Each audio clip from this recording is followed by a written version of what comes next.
Lembah hijau di Pemalang Selatan membentang luas di bawah langit yang mulai meredup. Gemuruh air terjun Curug Bengkawah terdengar seperti nyanyian purba dari kejauhan. Sepasang kekasih, Galih dan Ratna, berjalan menyusuri jalan setapak yang licin dan berlumut. Aroma tanah basah dan bunga hutan menyerbak, memberikan kesan magis yang kuat. Seorang kakek tua, penjaga warung, menatap mereka dengan pandangan yang sulit diartikan. Ingat nak, jangan pernah menoleh ke belakang jika mendengar suara di bawah sana, pesan si kakek. Galih hanya tertawa kecil, menganggap itu hanyalah mitos lama untuk menakuti pendatang. Ratna merasa bulu kuduknya berdiri, namun ia terus melangkah mengikuti kekasihnya. Mereka tiba di pinggiran tebing, melihat air terjun kembar yang jatuh dengan gagahnya. Air terjun itu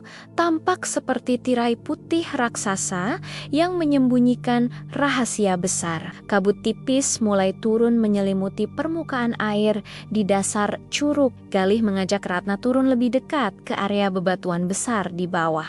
Suasana berubah menjadi sangat dingin, jauh lebih dingin dari udara pegunungan biasanya. Ratna merasa ada ribuan mata yang sedang mengawasi mereka dari balik rimbunnya pohon. Tiba-tiba, suara gamelan sayup-sayup terdengar di antara deburan air terjun. Galih berhenti melangkah, mencoba mencari sumber suara musik yang aneh tersebut. Kau dengar itu, Ratna? Seperti ada pesta pernikahan di dekat sini, bisik Galih.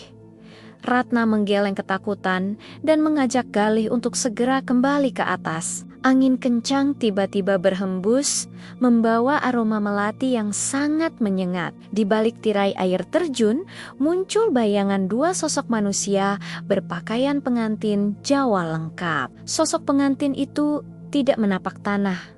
Mereka seolah melayang di atas permukaan air. Galih terpesona melihat kecantikan sang pengantin wanita yang nampak sangat pucat. Tanpa sadar, Galih melangkah mendekat ke arah pusaran air yang paling dalam. Ratna berteriak memanggil nama Galih, namun suaranya tertelan oleh gemuruh curug. Tiba-tiba, sebuah tangan tak terlihat menarik baju Galih dari arah belakang. Galih teringat pesan kakek tadi.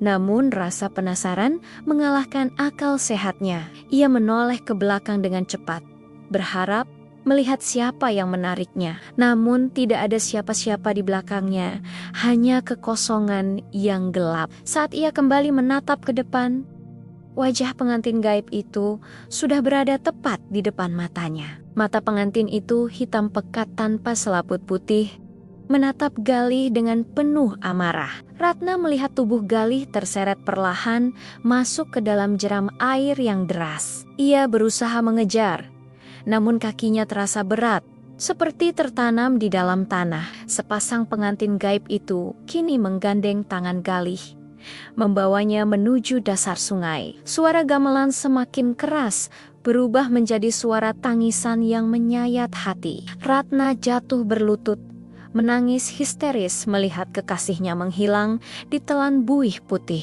Para penduduk desa mulai berdatangan dengan obor di tangan setelah mendengar teriakan Ratna. Kakek tua tadi berdiri di depan Ratna, wajahnya tampak penuh penyesalan. Dia sudah terpilih menjadi tamu abadi di istana bawah air ini, ujar si kakek lirih. Masyarakat mulai merapalkan doa-doa kuno untuk menenangkan penunggu Curug Bengkawah. Permukaan air yang tadinya bergejolak tiba-tiba menjadi sangat tenang seperti cermin. Di bawah permukaan air yang jernih, tampak bayangan Galih mengenakan pakaian pengantin pria. Ia berdiri berdampingan dengan pengantin wanita gaib, tersenyum ke arah daratan. Ratna mencoba menyentuh air, namun bayangan itu langsung pecah berkeping-keping. Malam itu, pencarian dilakukan, namun tidak ada tanda-tanda keberadaan tubuh Galih. Hanya tertinggal satu buah sandal milik Galih yang tersangkut di sela batu. Tetua adat mengatakan bahwa Galih telah melanggar pantangan utama di tempat suci itu. Curug Bengkawah bukan sekadar tempat wisata, melainkan gerbang menuju alam lain. Setiap beberapa puluh tahun, Penghuni gaib di sana mencari pendamping untuk menjaga kelestarian alam. Penduduk percaya pengantin gaib itu adalah simbol keseimbangan antara manusia dan roh. Keesokan harinya, suasana Curug Bengkawah kembali nampak indah dan damai, seolah tak terjadi apa-apa. Namun, wisatawan kini lebih waspada dan tidak berani lagi bersikap sembrono. Ratna sering terlihat duduk di pinggir curug, berbicara sendiri seolah ada yang menemani. Ia yakin Galih masih ada di sana, hidup di dimensi yang berbeda sebagai penjaga. Pesan sang kakek kini terpampang di sebuah papan kayu tua di gerbang masuk. Jangan menoleh, jangan berteriak, dan jagalah kesucian hati di tanah ini.